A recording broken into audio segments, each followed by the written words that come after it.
Hello, everybody. It's time for another episode. And today we don't have Matt. We have a special guest. Hi. Hello. This is Kate, and we are going to be talking about a book. Yeah. A girly book, which is why Matt is not here. Yeah. Sans Matt. So, without further ado, I think we should just get into it. Yeah, let's do it. So, hi, I'm Rachel. Hi, I'm Kate, and I am beyond excited to be here. I've been thinking about this all week. I have read, so can I say what we're going to read? Yeah, if you want to. Okay. Or do you want to? You could go ahead. Go on, Kate. Okay. let me just take over the show. So it was A Court of Thorn and Roses by Sarah J. Maas. And I love this book so much. And I am so glad that Rachel decided to take it on too. And that she actually liked it enough to be like, do you want to talk about this? Because yes, I do. Then let's get started. So, Welcome to the Strange and Beautiful Book Club. Pause. Yeah, I just have to pause for a minute. I'll put the theme song How in long later. does it take you to edit then? Depends on how off topic we get. Sure. And how much Matt smacks the table.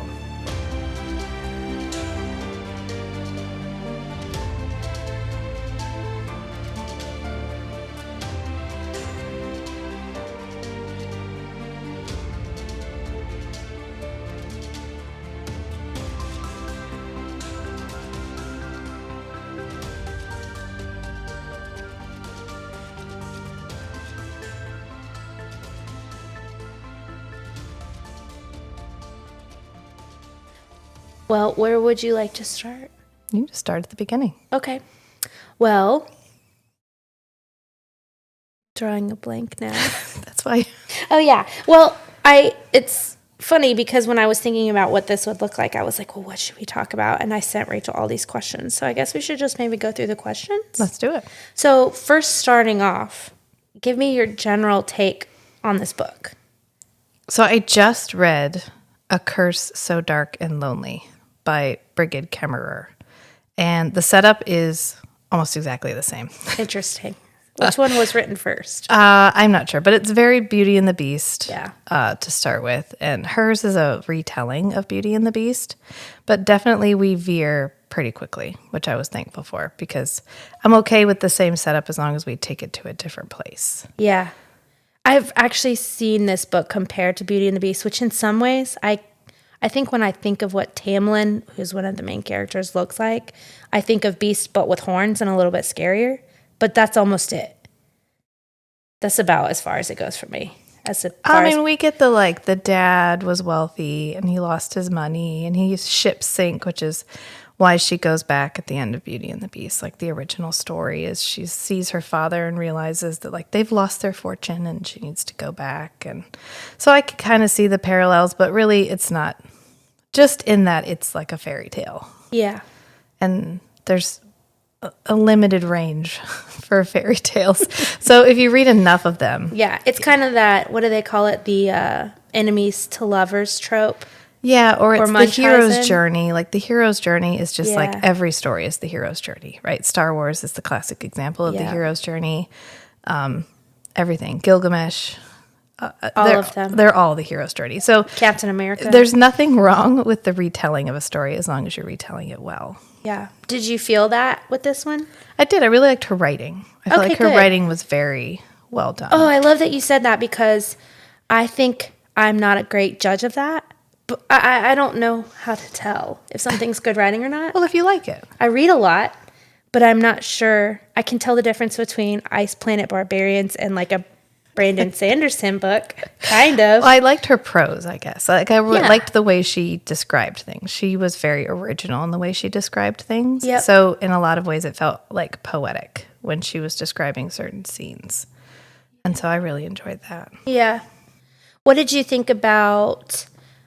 Well, let's just get into this because, and I will say, I think I said this earlier, but I have read this whole series and Rachel has just read the first book. Yes. So I'm going to try really hard to not spoil anything and to really go back to the first book. but I do have insights. So I'm really curious. I think that's kind of what's leading the conversation is I want to know what it feels like to have just read the first one. The first time all over again. Right. Yeah. And because this was that moment for me where I got to read back and go, oh, wow, this was pointing to that and this was pointing to that. And that's why we spent time there. And that's why she said that and all those kinds of things. So it's really cool to be like, so what'd you think about Tamlin? He's a tool, first of all. Like, he's a tool.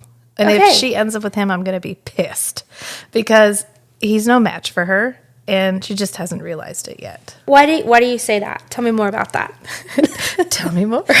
Say more. Say more.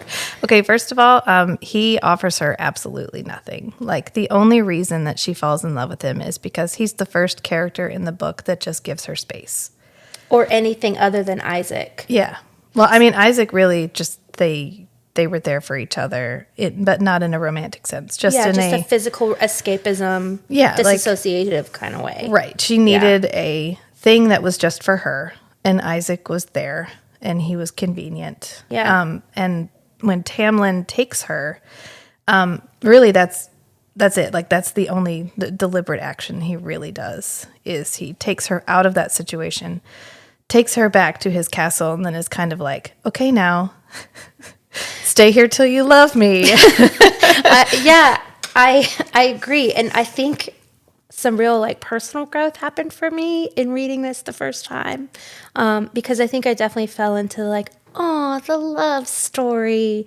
And then reading it a few more times, realizing that actually he was kind of toxic in a lot of ways. Yes. Like really withholding, didn't tell her the truth. I know he couldn't give her truth, but they could have at least been vulnerable or something other than... he can't tell her the direct truth, but like a hallmark of the Fae is supposed to be the ability to like twist words and convey information, or like, I mean, he's supposed to be smarter with the way that he does stuff, and he's like so non-active. Like, right. so he's just kind of like, well, if you listen to enough of my conversations, maybe you can put this shit together. I mean, he's not. He definitely feels burdened. Like, everything feels like a really big burden. Like, the burden of leadership, the burden of the curse, the burden of her. Yeah, and he's so lonely and sad. And so I'm just going to do nothing. I'm going to sit around and wait for the 7x7 amount of time to run out. The 49 years. Yeah. I have a lot of problems with Tamlin. And then in the whole second half of the novel, he does fuck all. I mean, she shows up and she's like, I'm here to claim my love. And he's like, I won't look at you so she doesn't know I feel. I kind of wish you wouldn't. Like, it's just kind of... I mean, really, she would have died without the other characters that supported her in the second half of the novel. And I'm really not sure where Tamlin would have fallen on that. I mean, he sends her off, right? Right. Which on the surface feels like this grand gesture. I'm saving your life because, you know, they know who you are now and they're going to come for you, or they're going to... Because he knows his time is almost up. So he sends her back to the human world, knowing that in a little while he's going to have to go to serve the Amarantha. Amarantha, the evil queen lady. And Under the mountain. Right. The mountain. And eventually she's going to invade the human world. And guess what? The blight. Pharaoh's going to die anyway. Yeah. I don't know. It's so funny. I think with these fantasy novels, it's like you're really able to relate to this story in a way that, I mean, I guess that's what makes a good story, right? Right. Is you can relate to this fantasy novel. Right. Her stubbornness rings very true for me. I mean, the author definitely hits kind of the who's who highlight of like, this is your romance hero, guys. This is the one she's supposed to fall in love with. He's handsome. He's strong. He's broken. He's broody. He's emotionally unavailable. His body is super hot. And then he's completely willing to just like prostrate himself in an effort to save her. So not only is he proud, but he's willing to like be less proud if he has to be or whatever. Yeah. So she does a good job of kind of leading us down this path that we've all been down 100 times, and then sort of twisting it at the end where he sends her off, but then when she goes back, he's no longer the hero of the story. No. When she goes back. And you kind of expect him to be, but he isn't. And in some ways, he becomes like the negative influence because he's the reason she's there, but he's doing nothing to Nothing at assist all. her. In fact, he almost gets her killed. Right. Because he wants to do it. Yeah, because he wants a little nookie. Instead of like anything other than literally physical anything satisfaction. else. Yeah. Yeah. He doesn't send her a message through Lucian. He doesn't make any effort to contact her. He doesn't help her. He doesn't. Yeah, nothing. that's why Tamlin gives this. To me, he's that guy that is. He's like, I don't know what I did. I don't know what I did. Well, you didn't do anything, Right. You didn't do anything. That's the point. Yeah, and Yeah. he's definitely like, I wasn't supposed to be a High Lord, but then but I just had all this privilege or just magical powers. I have so much magic. I just ended up so strong and powerful. powerful and beautiful that And all my brothers got killed because they were terrible people. So, he ends up in this High Lord position and he doesn't want it.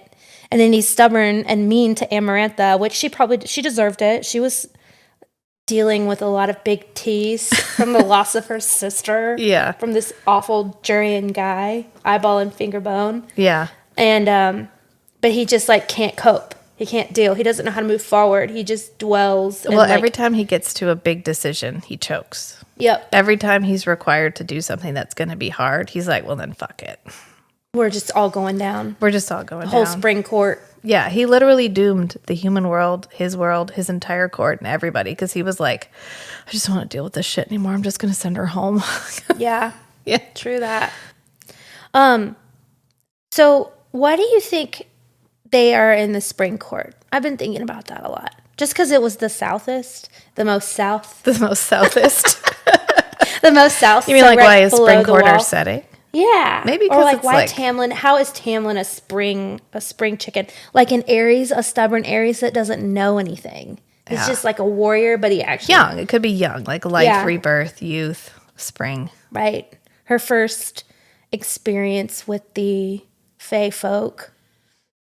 Let's see. What did you think about the universe, the magic? I mean, it's pretty underdeveloped in this novel. Sure. We do get broad strokes, which I always like because it always feels so much bigger when the author doesn't over-explain anything. Yep. So we You get hints, just a taste. right. Yeah. Which it's good because it makes the world feel bigger. If we Yeah. had too much exposition about how everything worked, it would have made it too much. Yeah. It would have made it too much. So we had mentioned this. This was one of my last questions I asked you, but kind of wanted to touch on the feminist thing. Like, what were you feeling when you're thinking about like feminism and Farah's character is Farah. Farah. We have a very deliberate part at the beginning where one of her sisters says Farah, and she writes it out phonetically. Yeah. I was like, oh, I see what you did there. Yeah. Yeah. Thanks for that aid there. Yeah. Well, and then Because I was like, fairy? and I listened to the audiobook a couple times, so it's like Farah. Yeah. But like as far as her sisters go and her and then Amarantha, I like something feels weird about it to me, but I'm not sure what it is. And you're really good at that stuff. So About the feminism? yeah. And just like, I don't know, there's something about, I don't know, books where women are pitted against each other. Okay, so you'd ask me about feminism in the novel. So one of my biggest pet peeves, generally when an author tries to create a strong female character, is that they make her strong because she's masculine. So I don't like dresses, and I don't like jewelry, and I don't And like I'm makeup. a hunter. And I'm a hunter because... And I had to learn to kill things. But she does a very good job of creating a character that is strong, but without having to sacrifice her femininity. You should read Throne of Glass at some point. Because it's always frustrating when they're like, well, she's strong because she's like a dude, and dudes are strong. Right. But she does a good job of like, I want pants and a shirt because they're practical right now. But when I want to feel pretty, I'm fine wearing a dress. Yeah. And I still feel pretty in a Right. dress. I don't feel weaker because I'm wearing a dress and there's flowers in my hair. I still feel like a woman. I still feel pretty. I just don't want to wear this every day because I don't want to wear a dress every day. And it's impractical And at it's times. impractical. And she also does a good job of, a lot of times when you get these, quote, strong female characters, they hate on every overtly feminine character. So if they come across an overtly feminine character who is extremely feminine all the time, they're usually like, oh, they're weak, they're stupid. And there's a respect and adoration. And I'm thinking of Elaine especially. Yes. Like she adores, both her and Nesta. Yeah, so she does a good job of, even when there's overly feminine characters, she doesn't judge them for that. Mm-hmm. The Feyre still respects them and still, you know, can relate to them without having to.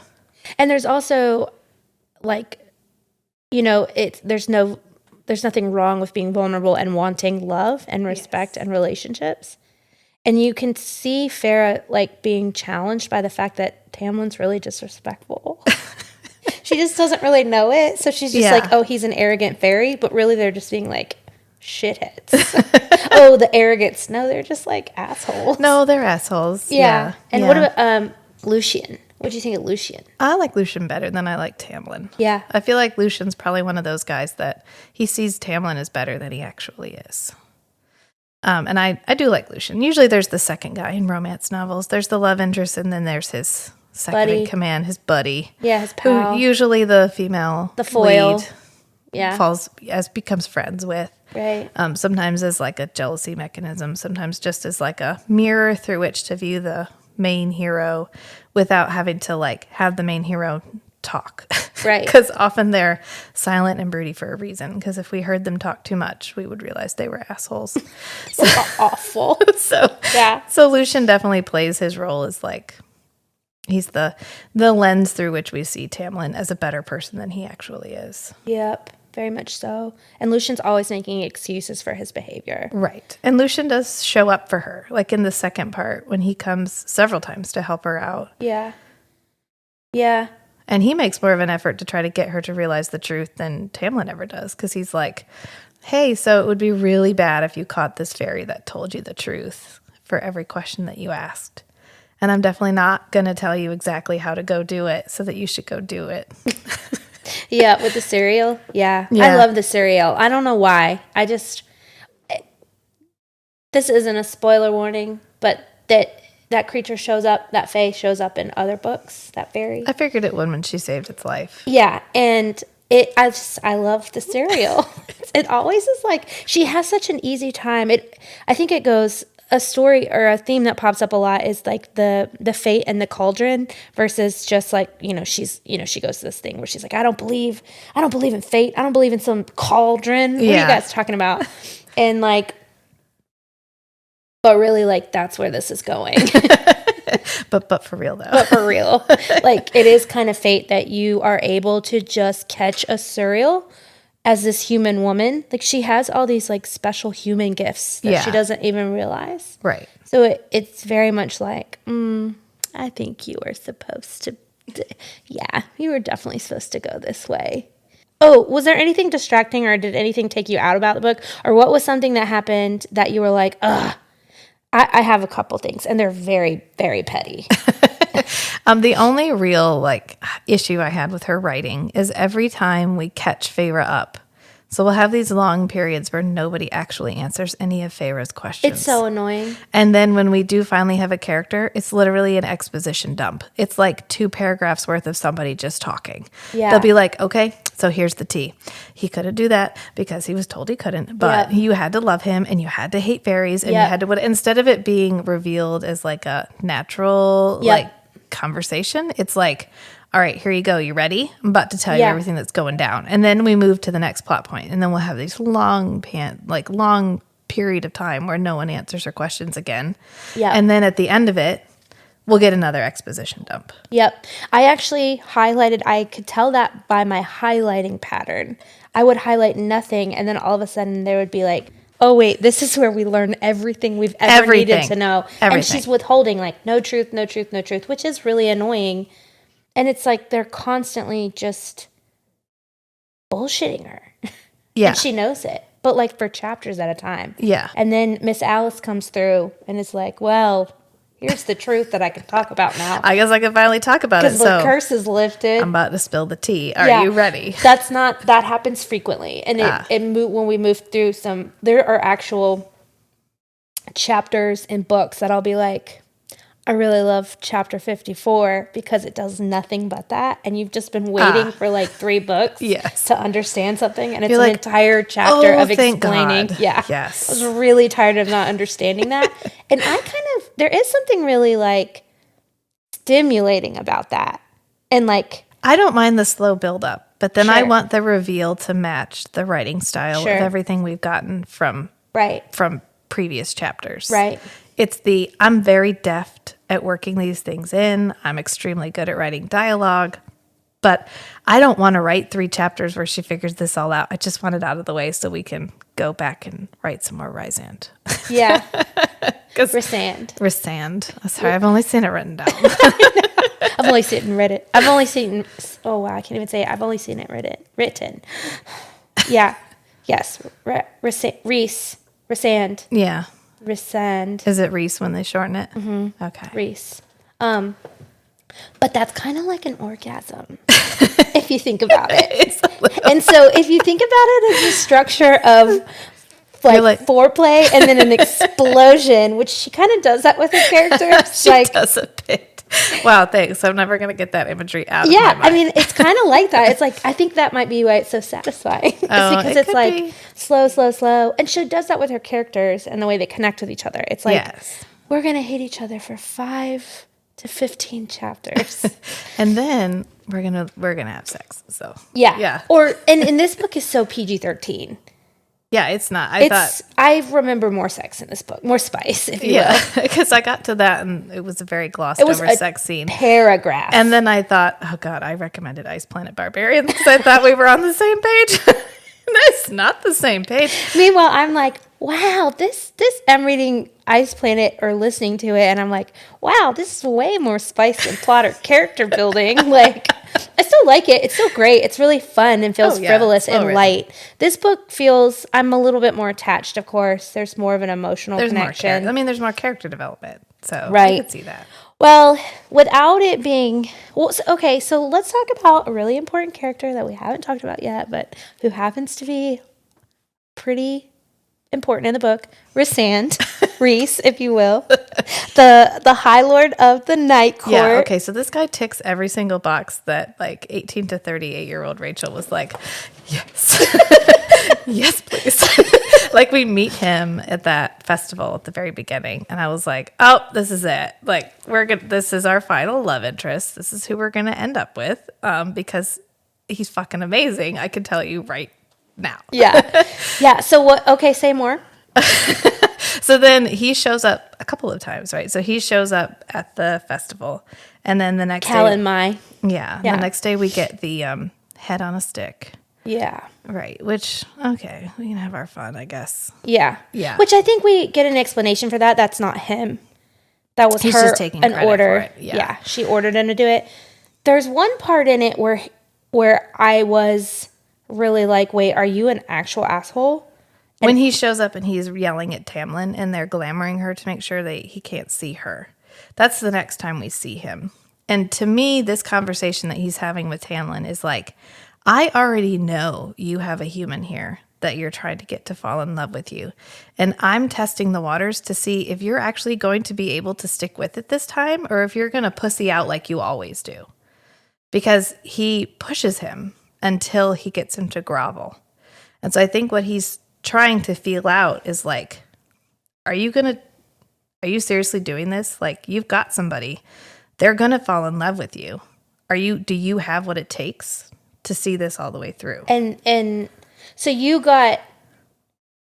felt early on that he was actually playing the double agent. Well, at that scene, I wasn't sure. Sure. But I did go back after I finished everything and read a couple of his scenes to be like, is that what I'm getting still? Am I still getting asshole in this? And no, I don't think so, because he can read minds. Right. And he is in her mind in that scene. So he knows who she is, but he asks her name. And when she gives a false name, he gives that false name to Amarantha. Right. So he had every opportunity to give her up, and he doesn't. Right. That's really interesting that you said that about, I didn't feel that tension in the exact same way. But I'm actually not able to really go back. But I didn't see it as him pushing him to like follow through. But now that you're saying that, I almost want to go back and read it and see if that shows up for me too. But the one part that feels still to this day, even after reading the whole series, like I don't know why you did that, was when her arm is broken and her bone is hanging out of her body, and he grabs it and twists it. That's not in this book. Yes, it is. Is it? When she gets her arm broken after the mitten guard worm. Oh, well, she gets a bone put through her body. Like she falls on a bone and it's pierced through her arm.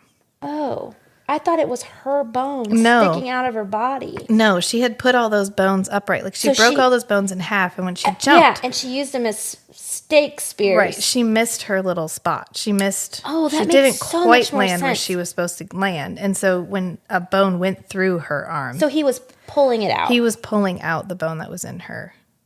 Okay, that makes so much more sense. I swear, that's one of those moments where it's like, okay, so I've listened to this book twice, but when I was actually reading it, things actually clicked in a way. I was like, oh yeah, that's why you have to look at words sometimes. But I still didn't. I thought he was like twisting her bone to reset it so he could heal it. But No, he was she didn't break pulling out it. a bone. He just pulled the bone out because she had it in there and it was infected, and she couldn't remove it because it hurt too much. Oh. And so he shows up and pulls it out and then heals her arm. Yeah. Magic man. Always looking out for Farah. No. I wonder what his MO is. I know, but... Like, I know, but you can wonder. Yeah, you can wonder. It's so funny. When I first read it, I did not hate Tamlin. It took me time. Took you time to hate And Tamlin. I realized it's probably because... She does a good job with that. She really does. I think I like toxic guys. I have this inability to see men... Not all men. So I like roll my eyes at the mic, of course. But I realized that like now I can see why his like the way he shows up is bare minimum. Yeah, bare minimum. But at the first part, she does a good job of hitting all of the like. He's strong, but he's also Beastly. fragile. He's a beastly man, And he's willing to take her like swimming in starlight and dance with her and hold her as the sun rises. So she does a very good job of like you can see where he's supposed to feel attractive and he's supposed to feel nice. Yeah. And then she does a good job of kind of obfuscating the idea in the second half that he really could have helped her more and he chose not to because it was hard and he can't do things that are hard. Hard is what I'm getting from him, but you definitely get the sense like maybe he was doing it because he didn't want her to know. He didn't want the evil queen to know how much he loved Feyre. Well, and I totally get that because that makes sense. Like he didn't want her to know, oh, when she's with Reese, that hurts me the most. Or if she's all the other awful, when the adder, Attor, I thought it was Adder, is like punching her and stuff. Yeah, that totally makes sense. That's what we're supposed to get from it instead of like. But actually, he's incapable. He was also. He was actually also just kind of incapable of knowing how to move forward in any way, connect with people. Right. He's supposed to be kind of a blunt instrument. He can hit things really hard, but he's not the person you go to when you need like manipulation and finesse. Like Obviously. Reese Sand. Like our dog Reese, our homebro, our boy. Yeah. What was your circling back. Sorry to get beep bop, beep boop beep. Things that took me out of the book. Things that took me out of the fantasy land. And this isn't just this book. I actually see this happen a lot. It's where characters eat nothing but bread and cheese and they're just so fit. And they're fine. And they're just so fine. They're like, I just need some wine, bread, and cheese. And I'm like, that is not. Or she stuffs herself at every meal for 2 months while she's there. And Sarah J. Maas says that over and over and over and over again. Always sweets. Everybody loves sweets. They eat sweets, say sweets. Sweet, sweet, sweets. Chocolate, chocolate, chocolate. I'm like, that is not what happens to your body. Of course, they're all like, I'm sure the Faye metabolism is hummingbird-like. It's rolled my eyes. Because aren't all Fae just thin, blonde, long-haired, pretty? Golden brown hair, which I still have a hard time picturing what that means. Golden brown. So brown it's gold. It's like, Maybe just like that really dark blonde. Maybe, yeah. Although somebody describes it as brassy, which I thought was a little rude. Yeah, because that's like... The mercenary at the beginning. She's like, I see the other girls over there with that brassy hair of yours. Yeah, that's like orange. Yeah. Yeah. What'd you think of her sisters? Nesta. Nesta reminds me so much of my sister. I had a hard time with the beginning of the book, I think, because I always have a hard time with the like Cinderella character. The one that's like, at the cost of my happiness and my health and my life and my mental health and my mental well-being, I'll fucking take care of you, because somebody a long time ago made me promise I would when I was like 4 years old, and I didn't know what I was promising, but I'm still clinging to this because it's like the life raft that I have left of dignity that I've kept for myself. Yeah, I mean, she didn't like her mother, or she didn't have any particular attachment to her mother, so I don't really understand the motivation for giving up everything. Yeah, for these two people that, at least at the very beginning, feel very well. Elaine is Elaine, but at least Nesta feels very ungrateful for everything Nesta's they're doing. tough. It's almost hard. Like, she's really unlikable a lot. She's less unlikable when she goes back, right? And you Nesta's can tell like, she cares. Yeah, Nesta's like, I tried to find you. Yeah, but she's got secret fated human skills too, like her inability to be phased by magic. I can see that. You know, just like Farah, she's got secret human skills, human abilities. Yeah, mutants. Bring them in. But yeah, Nesta is but I really do think that she reminds me of my little sister so much. The like aggressive, stubborn, super emotional, and how that all mixes together, and you're just like, why are you like this? You know, like really tough, can't let anybody in, but you can tell probably feels more than anybody in the room, but also is really challenging and difficult to talk to. Yeah. And hates everyone around her. But is also in charge of everybody. Look, it's probably harder to be them than it is to be around them. 100%. Yeah. That's why I relate. I mean, I don't know. I felt they were fine. I'm glad we revisited them. Yeah. Because if we'd left it just the way it was in the beginning, I would have been like, why are you fighting so hard to go back to these people? They're assholes. And they let your older sisters let you go out there and just...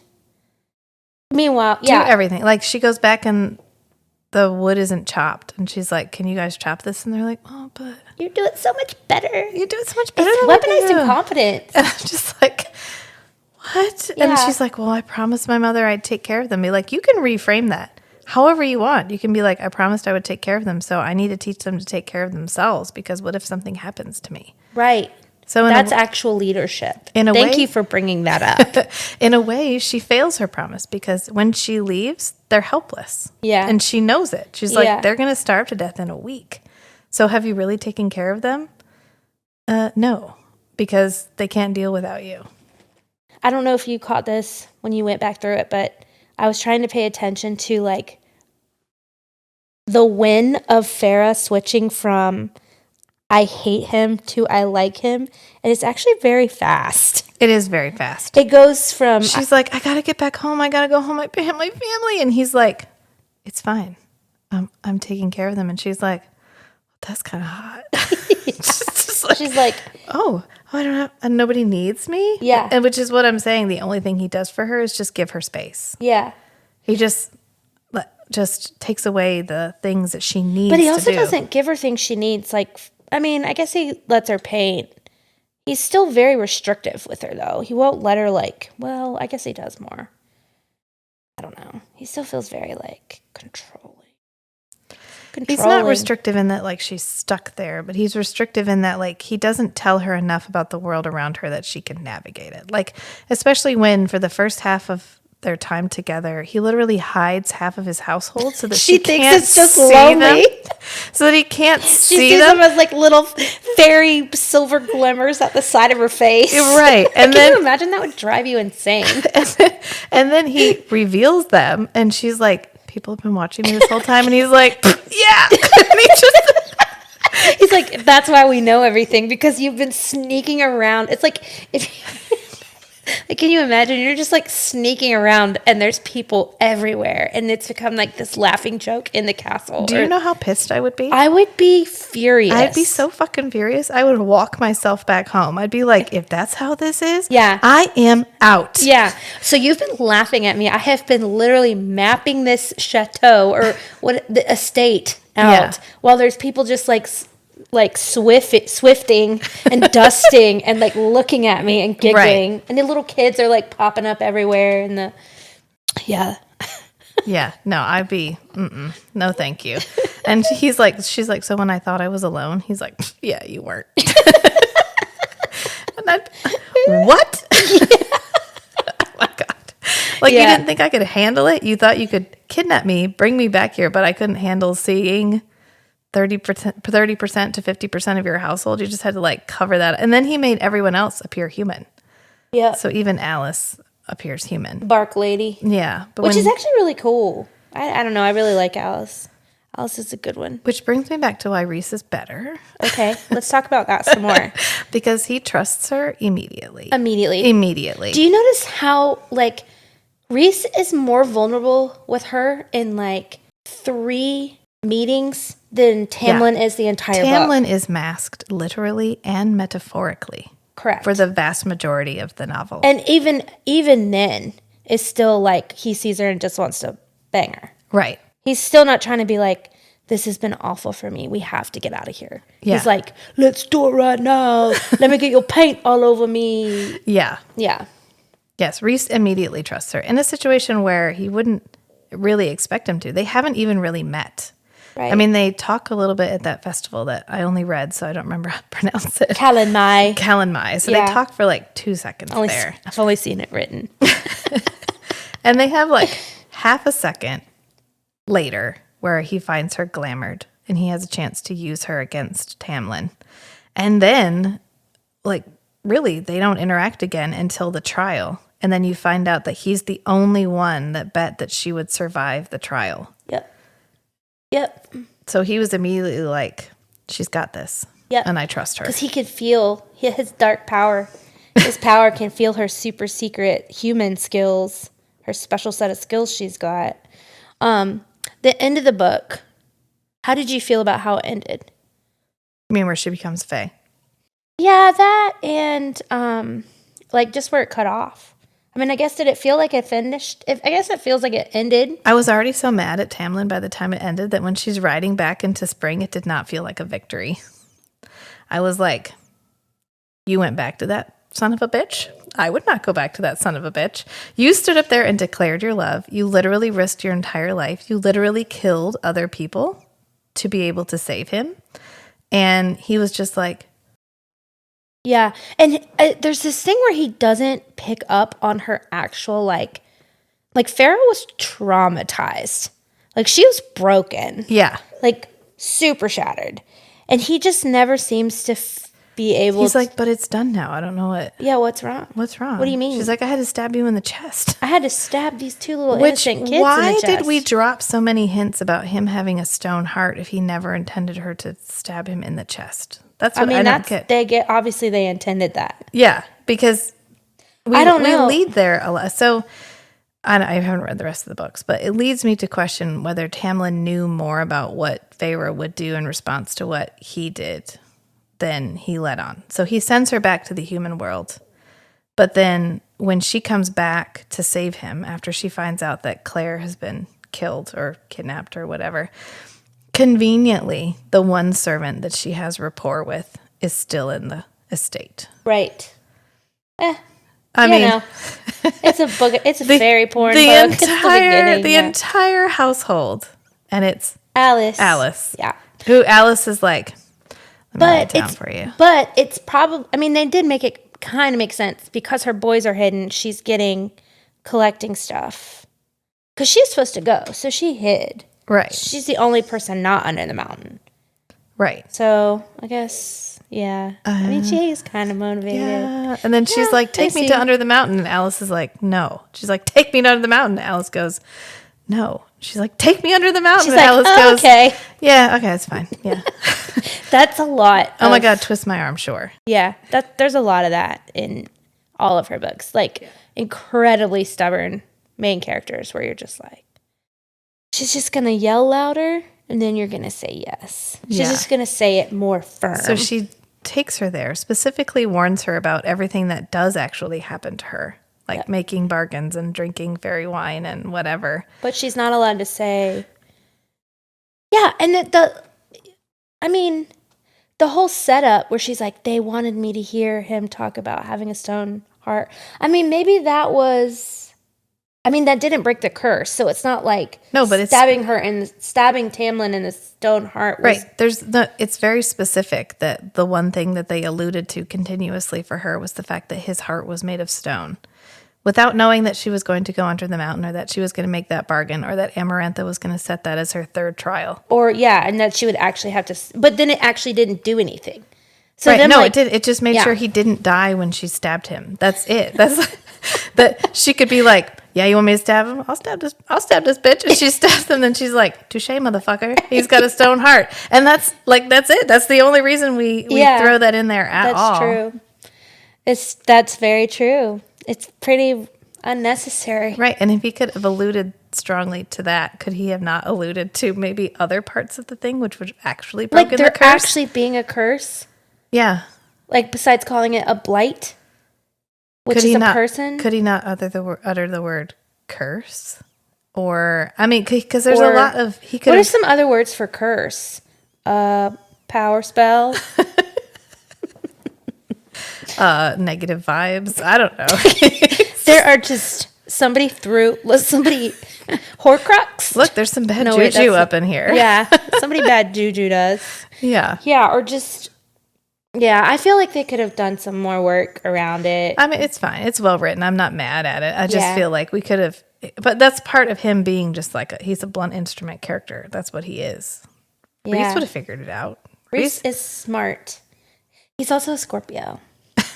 I know this because I follow a lot of Instagram accounts that draw pictures of these characters. Oh, okay, nice. I love them. I just love while I'm reading it or listening to it to scroll through and look at pictures of them that other people have. And there's a lot of Patreons that are really spicy. Fan art is nice. Fan art is great. Yeah. I really enjoy it. But some woman went through and gave everybody signs. Some I agreed with. Reese is definitely a Scorpio. It's fine. But some of them I didn't. But it's fine. I mean, we don't have to go there. Let's deep dive. But yeah, he definitely had the ability to...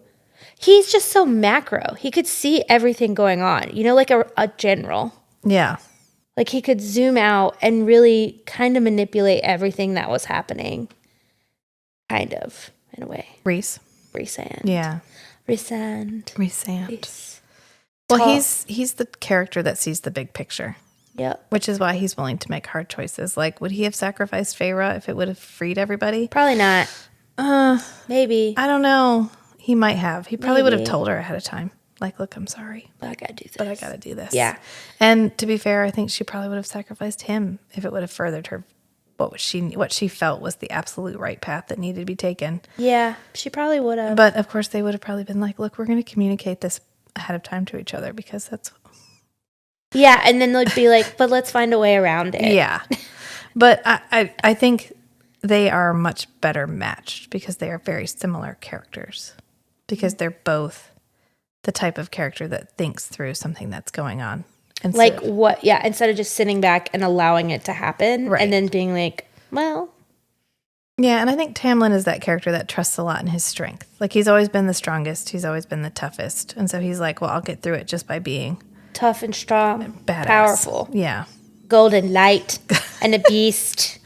Yeah, a golden I've light got beast. Claws and a mane and horns. And horns and shit. So obviously, I can see my way through this. I can eat a bogey or a boggy or a bog. Bogue is how I said it. But Bogue sounds good to me. Bogey. Is that Isn't a bogey is like a military term for like an unknown whatever. Yeah. Isn't it also in Harry Potter? A bogue, a bog, a bogue. Bogey? I don't know. Did you read Harry Potter? I read like the first 5 books. And then I thought Harry Potter was an asshole and I stopped reading it. Interesting. That might be a podcast. People want to hear that. I'm not sure how many. Do they? I'm not sure how many people You probably don't want my strong opinions about Harry Potter. I mean, I kind of get it though. He was kind of a dick. Yeah, he was his dad's son though. His dad was a dick. Right. And okay, I have a lot to say about Harry Potter, so maybe we should just not talk about that right now. Yeah, sure. Okay. Circling back, Tamlin was a douchebag. Lucian was great. I feel like kind of stuck. I'm like, I don't really think we can go very much farther without me being like, well, let me tell you.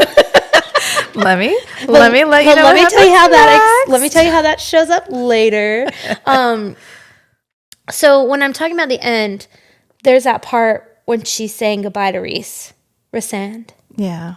And he like looks at her and he's going to go do this thing called winnowing.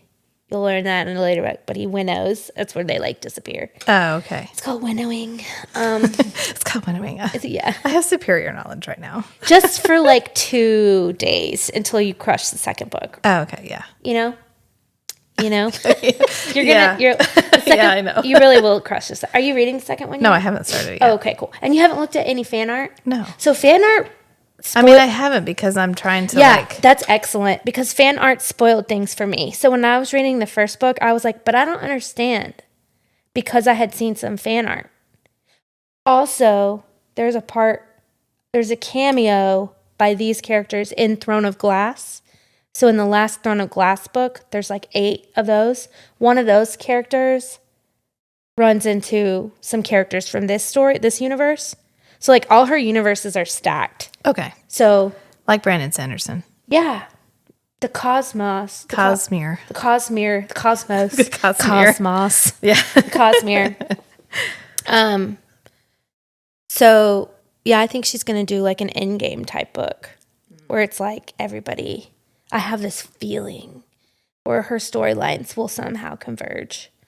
And then you'll get all these characters.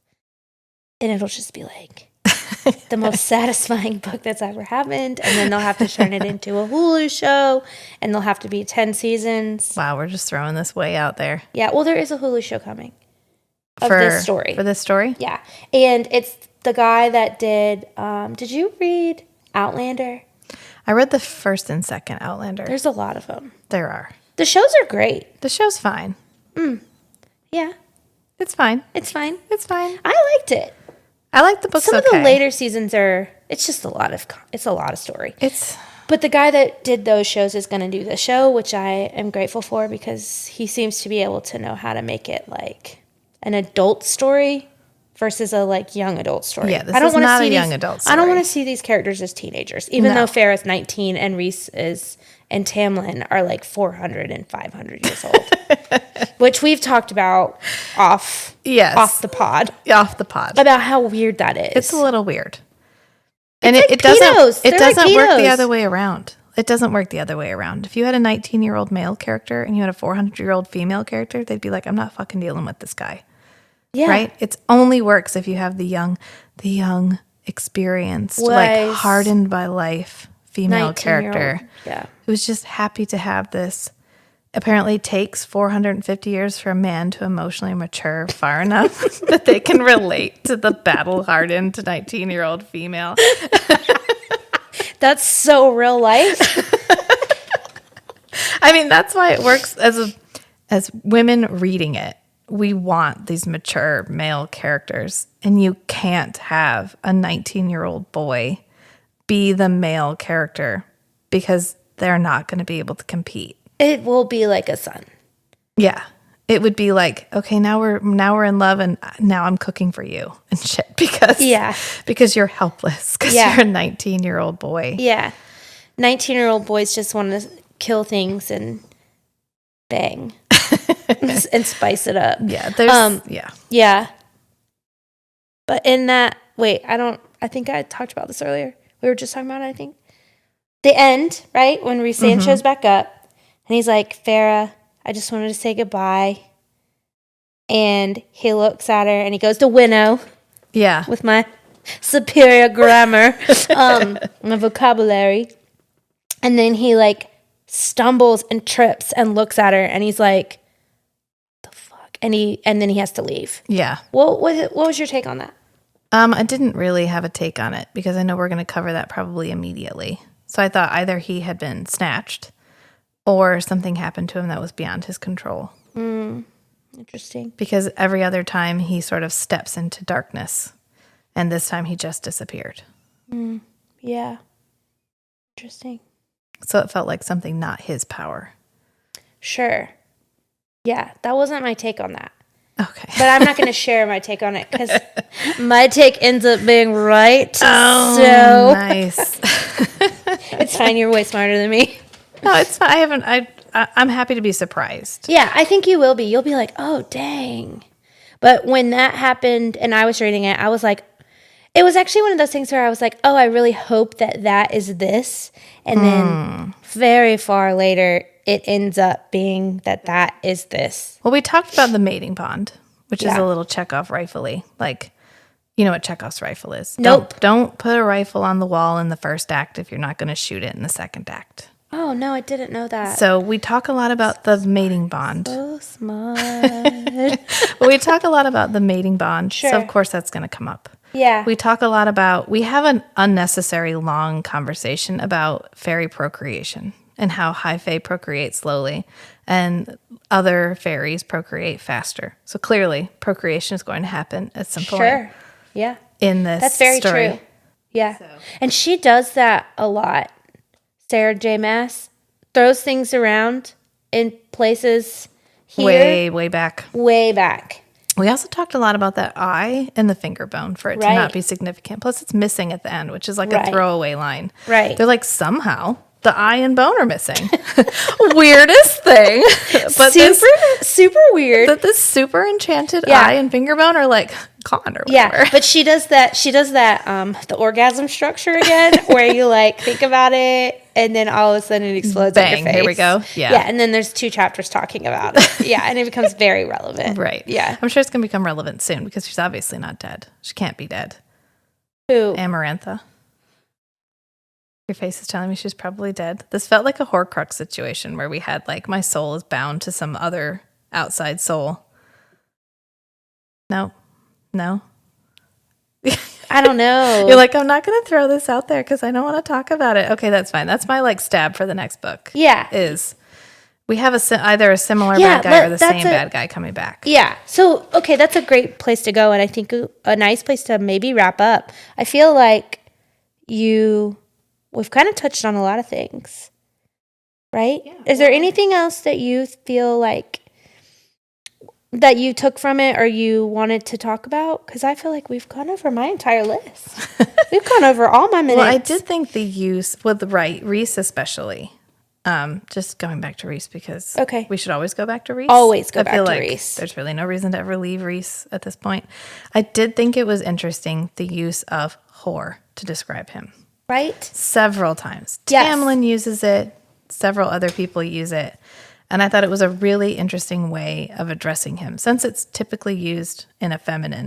Oh, speaking of that, did you notice the talk about male contraceptive? Yes. Yes. Yes. Yeah. That Isaac was on the contraceptive brew. And that exists throughout all of her universes. It is never the woman's. It's either person's decision to be protective of their bodies and procreation. Nice. Yeah. Yeah. But I thought the use of whore was really interesting. Yeah. And the idea that no man has a non-consensual relationship with a woman.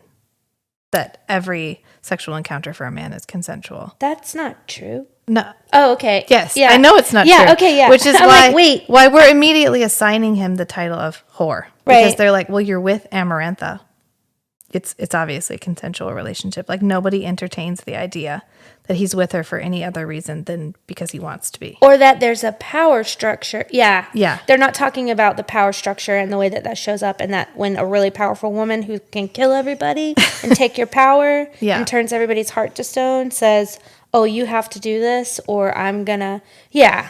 But he alludes to it to Feyre. He doesn't specifically state it.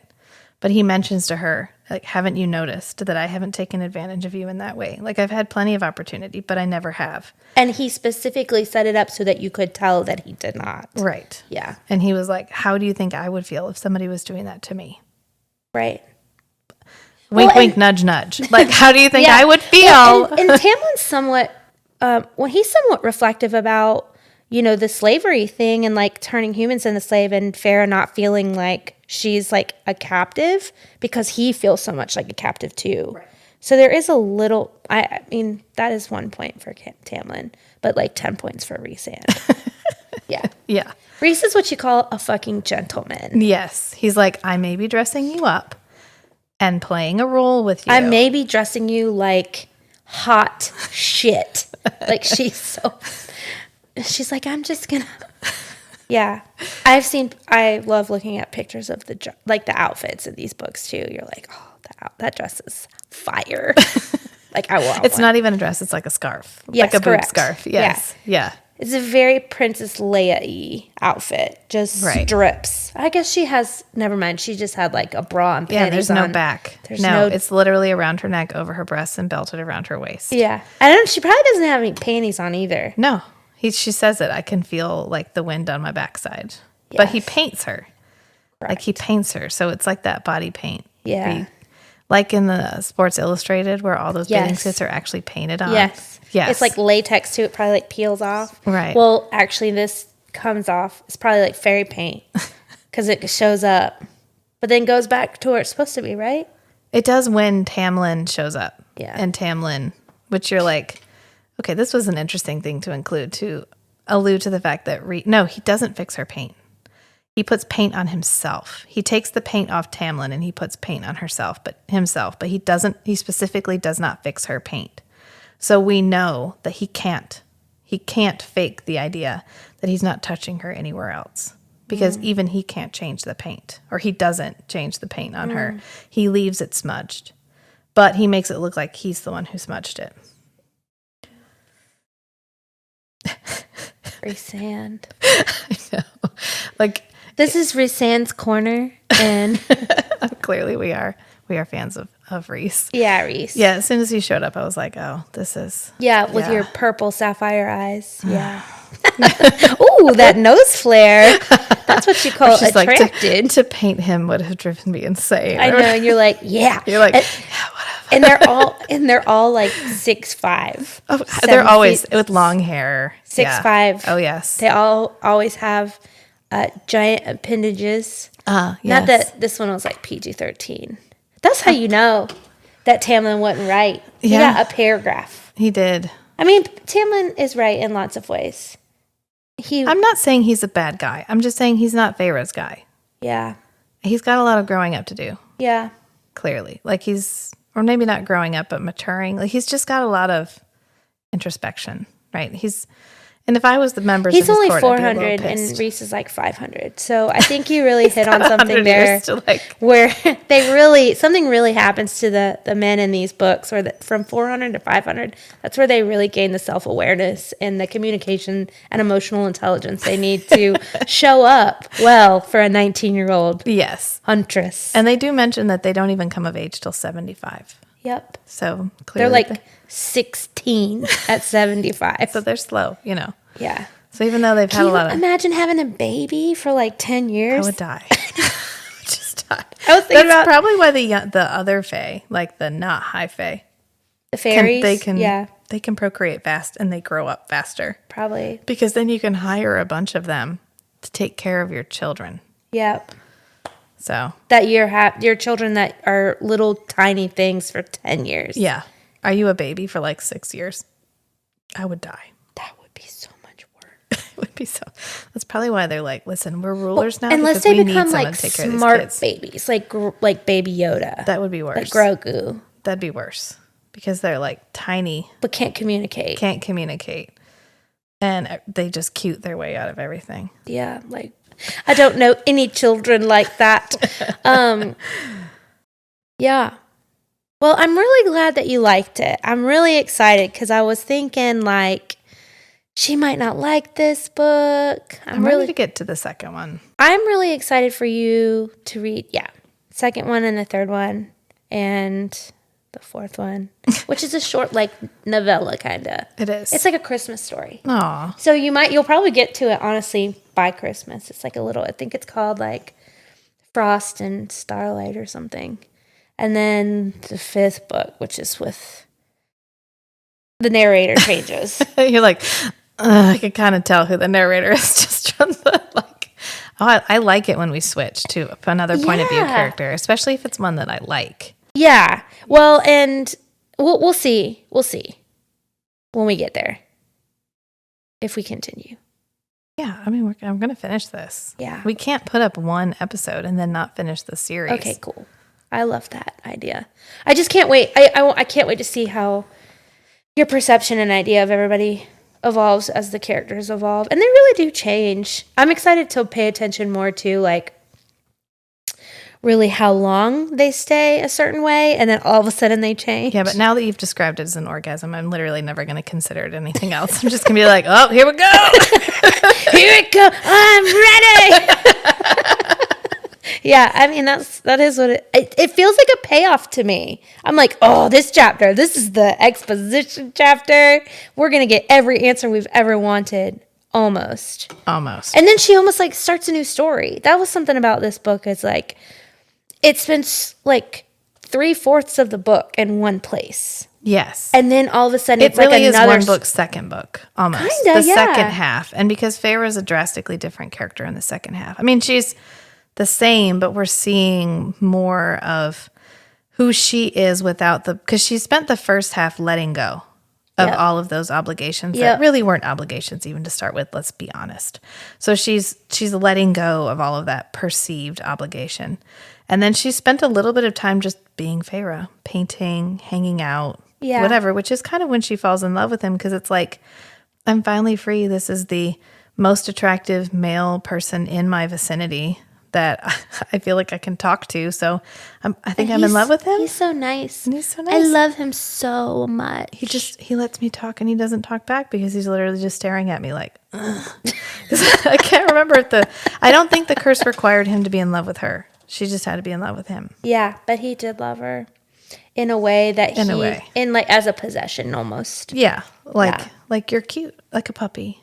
Like or a puppy. Or a kitten. Yep. An adorable little thing that he found in the woods and brought home, and he tamed it. Yep. That's exactly how he... And she loves him. Yeah.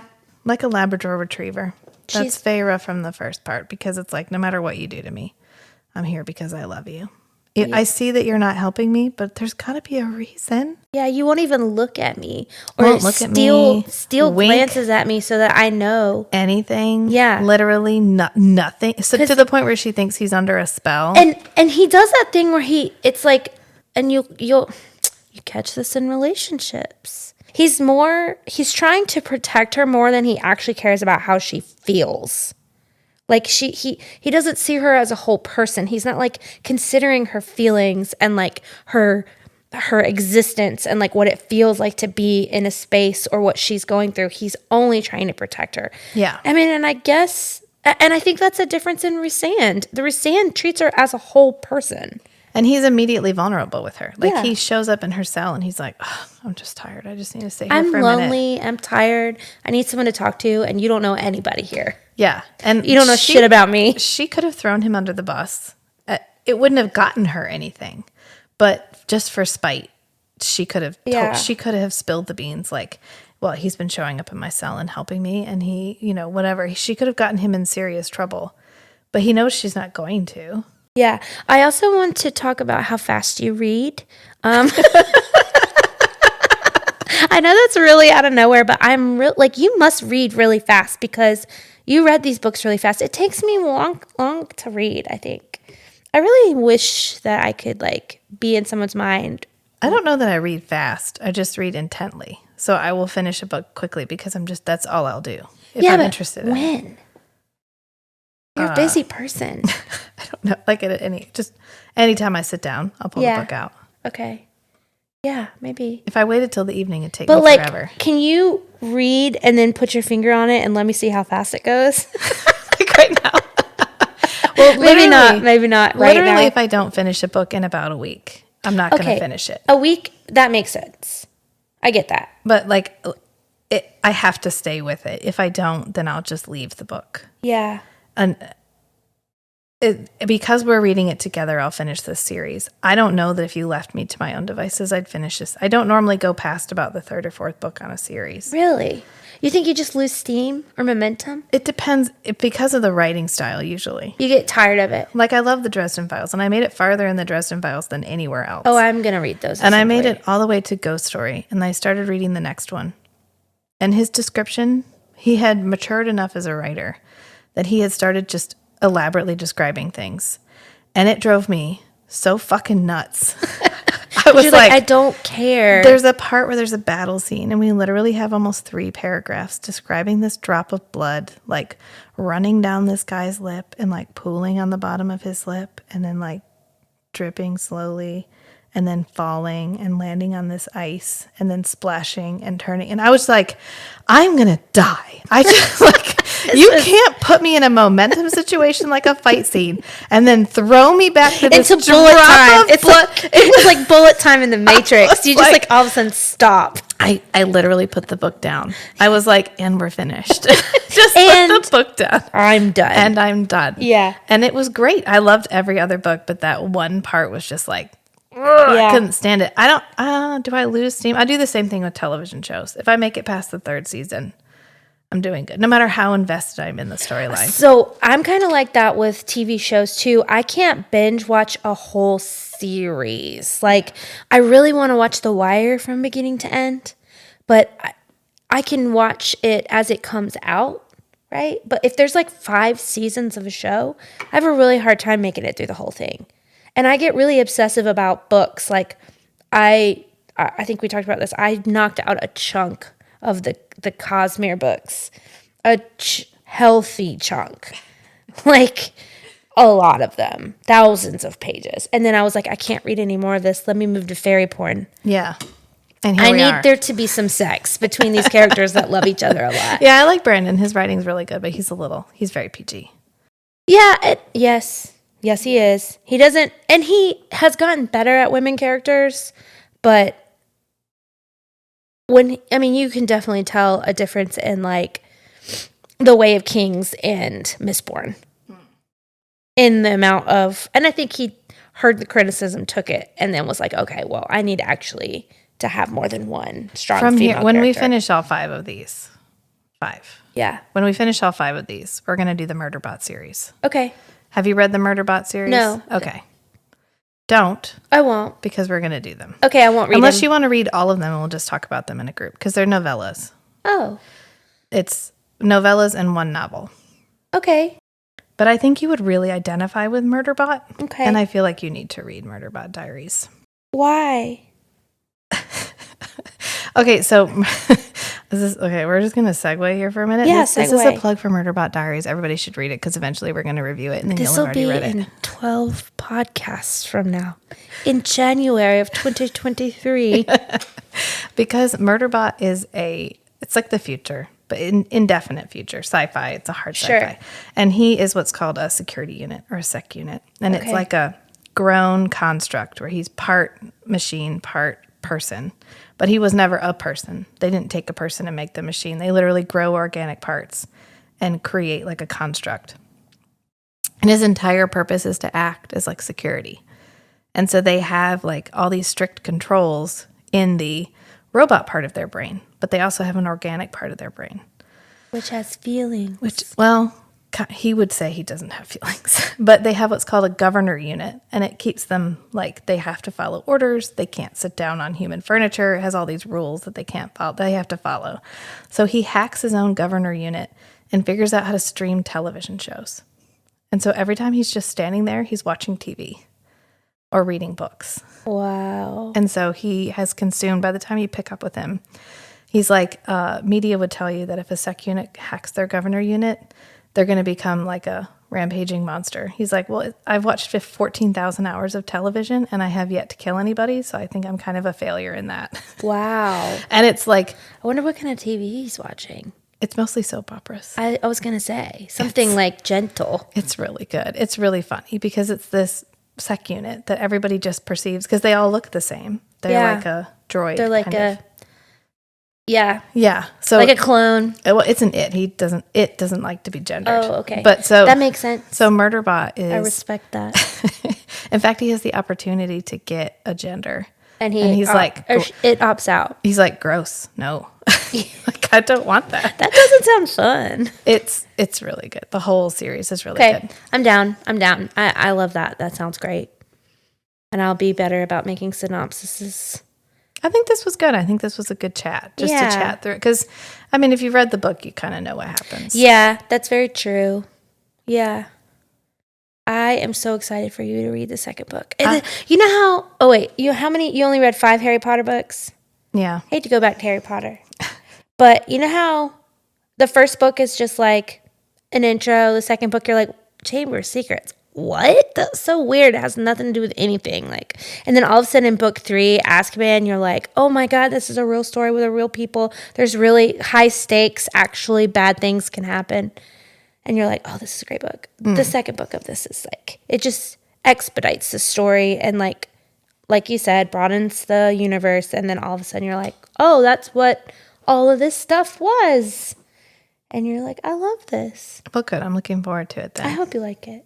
If you don't like it, that's okay too. Well, we'll talk about that then. Yeah, we will. Trust me, you'll hear about it if I didn't like it. Yeah, you'll hear more about male contraceptives.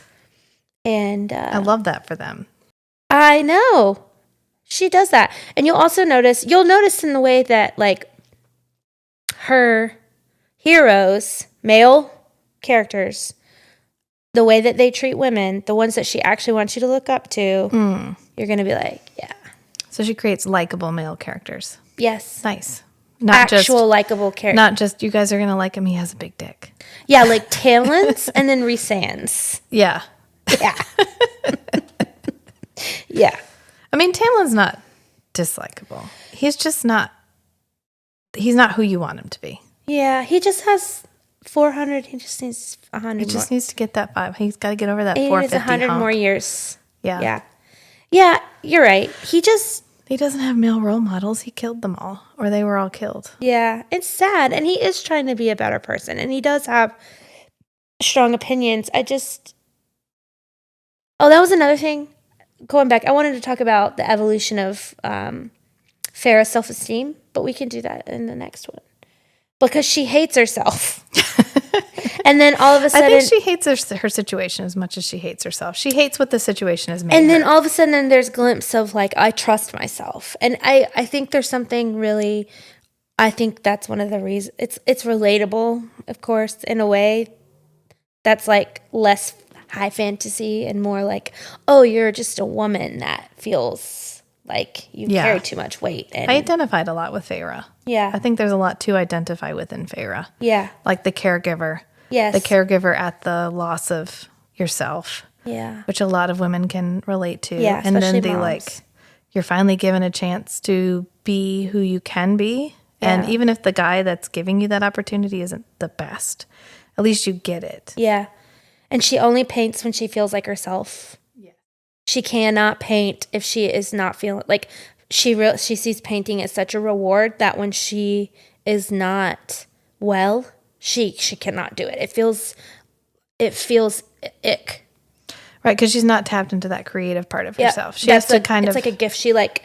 It's almost like flagellation. Is that what that word means? Well, I think of that as, yes, self-flagellating. You should see me right now. I'm like, yes, doing the self-flagellating, punishing herself. Yeah. Yeah, I kind of think of it as stepping in the other room. Flabbergasting, right? Is that what that word is? Not flabbergasting.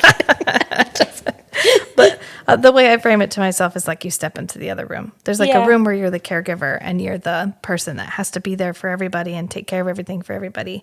But all those other parts of you have to leave in the other room. Yeah, you step into the pod lab. Right, you step into the pod, which is why we started podcasts. So you could have some space. So we could have some space to be creative and do your thing. Watch movies and talk about my extensive, almost ridiculous knowledge on lots of properties. Vampires and all things. Specifically. Yeah, and you're very analytical and smart. It didn't escape my notice that Rhysand is the closest to a vampire in this entire novel, and I was immediately like, Rhys.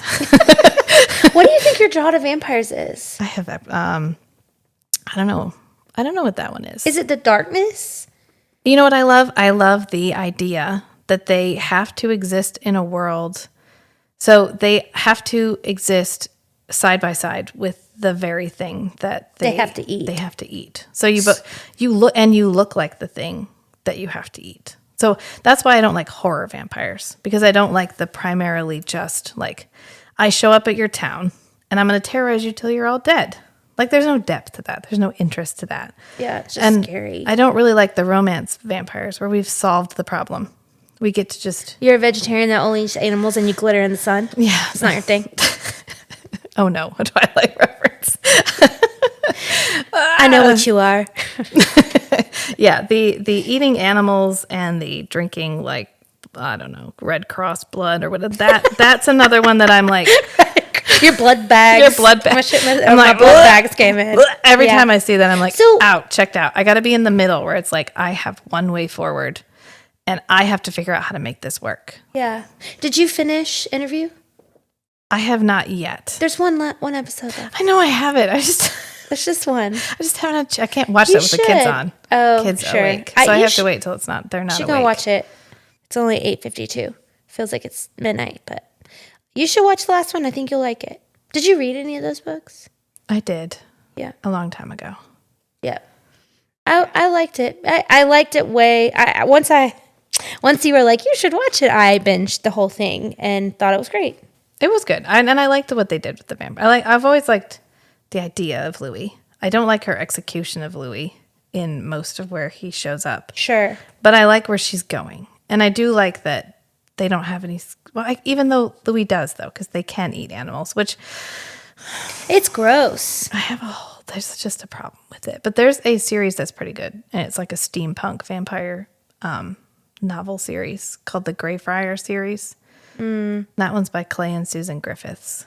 And so it's a very like... By two people? Yes. Interesting. I've never read a book by two people. It's good. I'll check it out. I also read, that's witches. That's shadow hunters, sorry. You're like, not relevant. Yeah, that's not vampires. I did just Blood and Ash is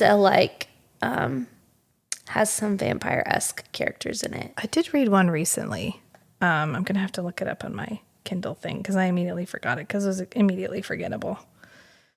And it was touted as this like, oh, she's a strong female character. She was just really masculine? No, she wasn't, but she was just really dumb. Oh. And I just really struggled with it. Yeah. Battle and Blood. Battle and Blood. So I felt like the main vampire guy was a dick. And no redeemable and the qualities? only like, ooh, guys, it's feminist and cool is that she wasn't skinny. Like that's... Ugh, get out of here. And I'm like... Her one thing? Is Yeah. that what she was a size 10? Yeah. And she's like, well, I'm still fit, even though like I'm a size 10. I'm a size 10. And that makes me strong and independent. I can't remember my specific problems with it because it was really that just awful, but... Straight sizes. You know that's what they're called? If you are like a 16 and under, you're a straight size. Meaning like you can go to any store and buy your size. And then there's mid-sized, which is like 16 to like 22. And then there's plus size. So, I don't know. There's a lot of TikToks about it. Not on TikTok. I know. And that's probably why you're so well-spoken and intelligent. Meanwhile, I'm over here like absorbing as much TikTok as possible. I'm not saying there's not a place for everybody. It's just not my thing. There's a side of TikTok for everyone. There's a side of TikTok for everybody. All right. Well, so since we've deviated pretty severely here, but that's fine. We're two chicks talking about books. Yeah. Which is fine. It's really okay, I think. You know, there will be a lot of time. We threw out some good book recommendations. Yeah, and there's going to be a lot of time to learn, to grow, to tighten up, to really hone our special set of human skills. Yes, our fated human skills. Our fated human skills. Right. Correct. Yeah. Which is our ability to stay on topic. Yeah, and to have some structure, which is of a structure. I'm always okay when two podcasters banter. I never mind it. Me too, especially if wow, that was the high pitch. Me too. Me too. Especially when you like them both. I hope you guys like us. Oh, you're very likable. I'm just charmingly bubbly, I guess. I don't know. We'll see. I don't know. Who knows? We were on topic. We were talking about books. We were talking about books. And they weren't all romance books. No, we've read lots of books. Yeah. I could read better books. Kind of. No. You just read books. You don't worry about what they are, what they not are, or Yeah. whatever. Should there be a Ice Planet Barbarian? You mean television show? No, a podcast. I feel like of, that's done. It was three of the books. It was like a TikTok famous thing, I guess. Oh, it was? That makes a lot of sense. So I feel like maybe People have done it. It's done. Okay. I mean, what plot would we talk about? Nothing. Nothing. We would just talk about... And then they banged. Okay, and then they banged some more. And then they didn't bang for a while, so they all had to masturbate, and then they banged. Yeah, he gave her a model of his own penis, which they have the nub. That's the best part about them. It's the, what do they call it? The spur. The spur. The spur specifically, it's like a little carrot specifically made for a human woman's body. Yeah. Ice Planet Barbarians. Well, I mean, that's why she wrote it, was just to be like, guys, there's people out there that are specifically designed to make sure you enjoy sex. Yeah. They're just on another planet. Yeah. Yeah, for sure. Oh, there's this thing I've started wanting to do where I want to like write down all the ways that people describe, like all the ways that these writers describe sex and just start like using them. I used the term velvety tip with Matt the other day, and he goes, "What the fuck?" I said, "You've never heard of it?" He goes, "No." I like so to then say, I was just rattling them off, or and like, it's like, stop, like, stop. hey mate, could you bring your sex over here? Or like the little things that they say over and over again, like the descriptions. I heard lust limb the other day. Or he sheathed himself in me.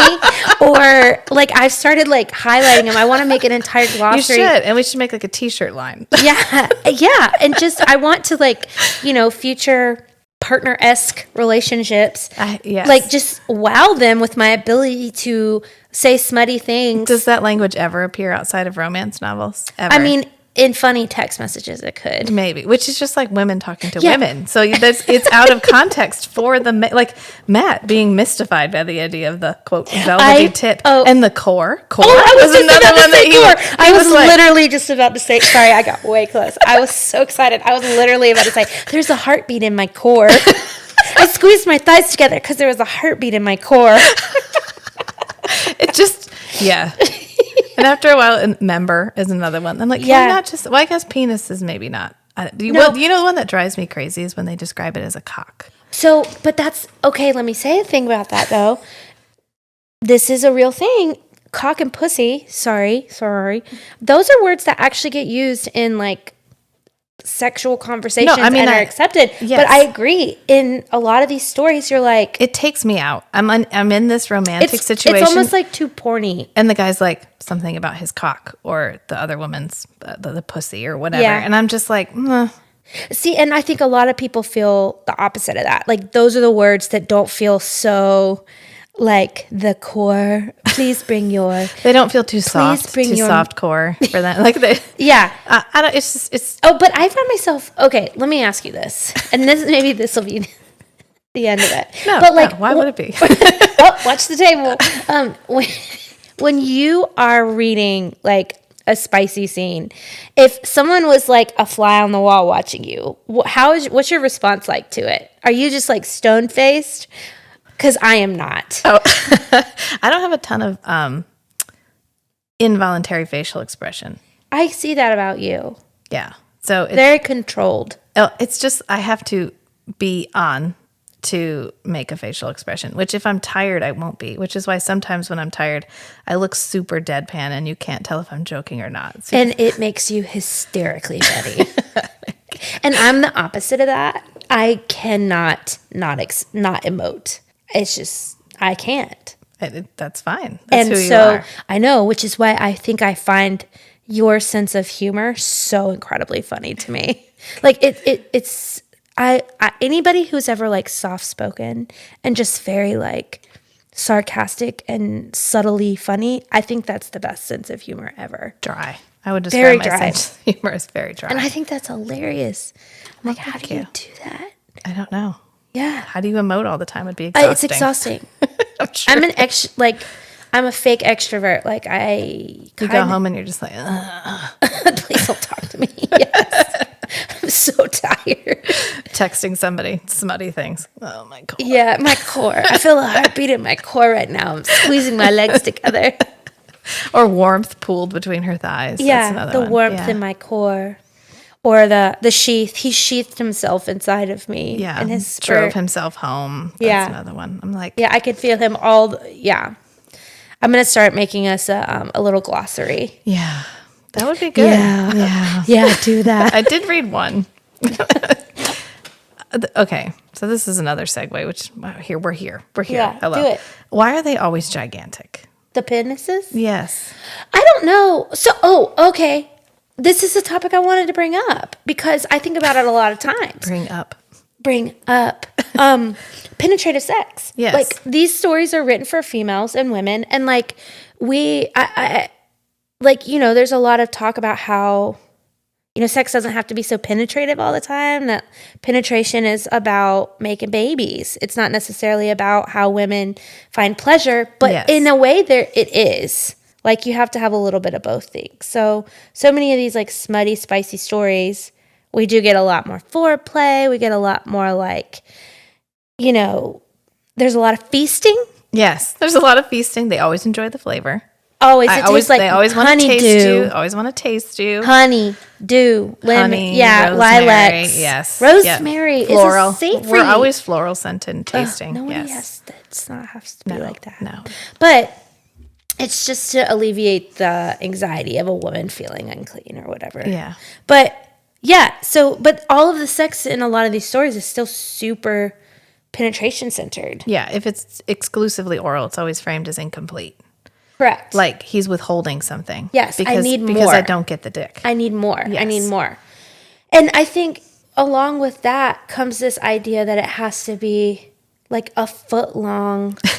Like 6 inches around. I literally read one where the guy had to like prep her.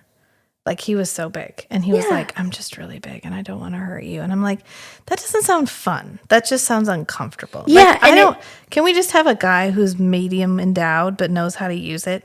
Like, can we go there? Yeah. That's fine. Like a guy that's and then literally. not have to be a 7 foot tall fairy or barbarian. Like them just be like female gazy. Like the Stanley Tucci's of the world. Yeah. Like men that are attractive and don't have to be, Yeah, like can be sexy as hell. I've literally spent time learning how to use what I have to please my female partners. Like, correct. I have put effort into finding out what women like. And how to actually make it pleasurable. Right. Correct. Not because my dick is literally so giant that you can't help but have an orgasm. And you have to have sutures. Yes. It's what are they called? Stitches. Yes. Sutures, stitches. Both Is that the same thing? Yeah. Awesome. Yeah. Yeah. So you have to have stitches afterwards because you tore. Because the only other thing that big that ever comes out of your vagina is a baby. Yes. Yeah. I agree all the time. I think about it. I'm like, why does it have to be so? Yeah. But I think a lot of these novels, stories that we're reading were written 5-6 years ago. I feel like the smut will catch up.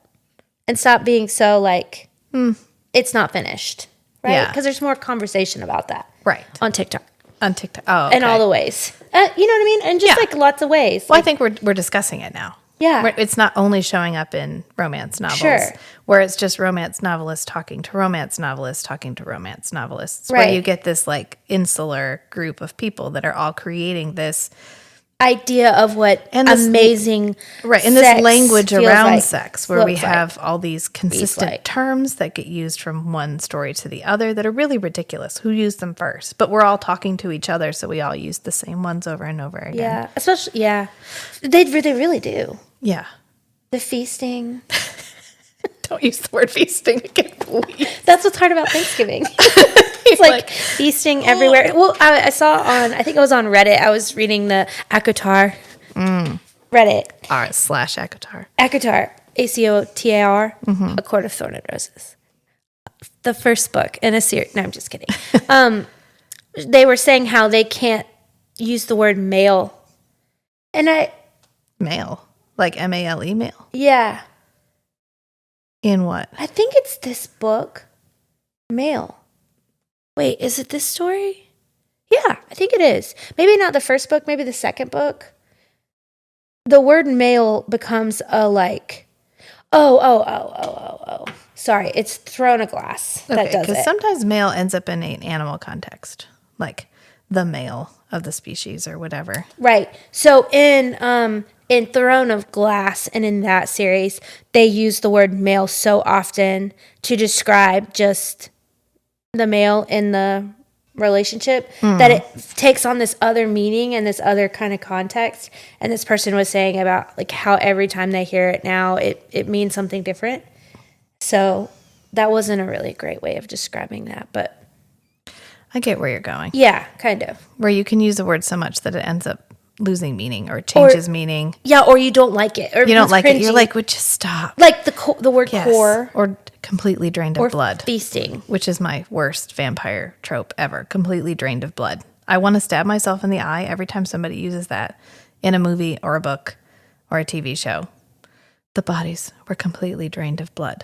Motherfucker, you can't completely drain a body of blood. Yes, you can. In the movie Arachnophobia, when the spider stays in the coffin the entire time, it masticates. That was the first time I ever heard the word. but- and it was completely drained of blood. Right. But it was like shriveled up skeleton, like prune. Right, but you exsanguinate at like 40% blood volume. So literally your heart stops beating. Exsanguinate.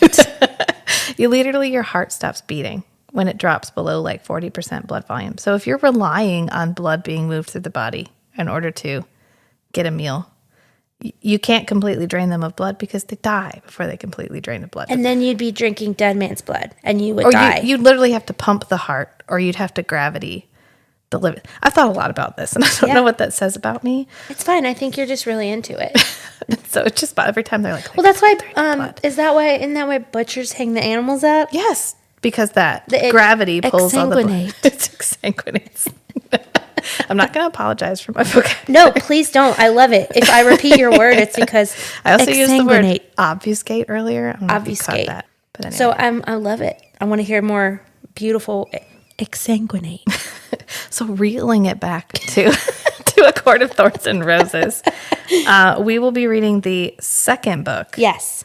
And so as soon as I get that finished and we get a date on the books, we will be re-recording the second episode and we'll release it. And I can promise there will probably be just as much segues, Banter, penetrative talk. We'll talk. I feel like it's a conversation that needs to happen, though. I agree. And I'm going to genuinely start a glossary of all the different ways that these things are described. And we'll just keep note. See if it changes. I would love to see it change. I would love to see a greater range of sexual experiences. Yeah, exactly. Portrayed in these books. Yeah. So that we're not... And it be female. It's just what it's doing. It's sorry.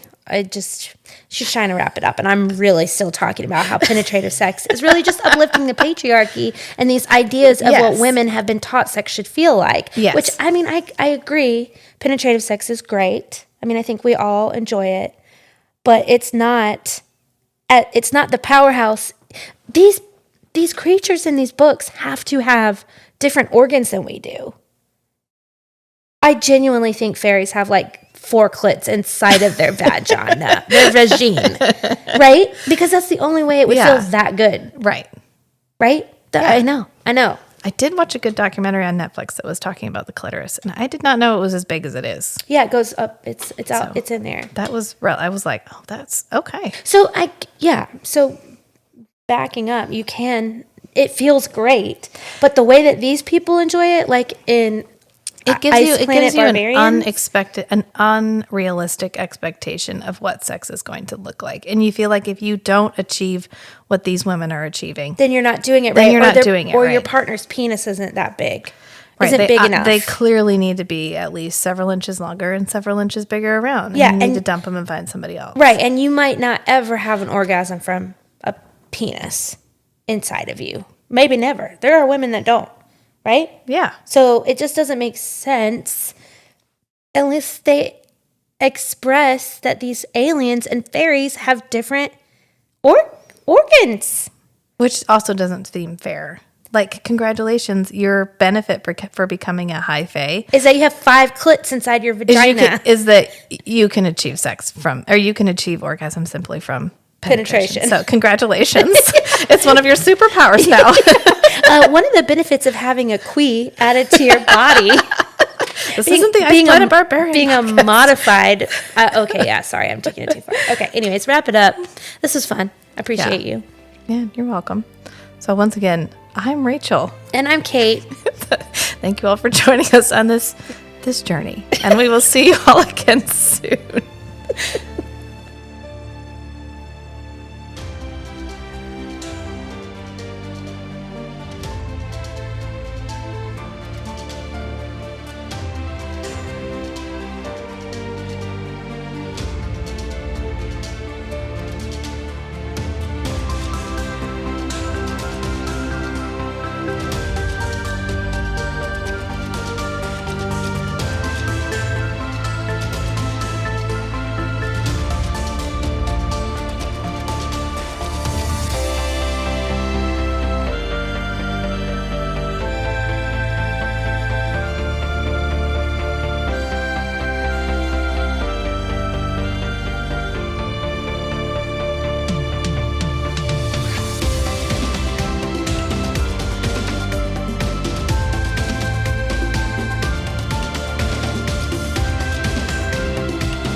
The feasting.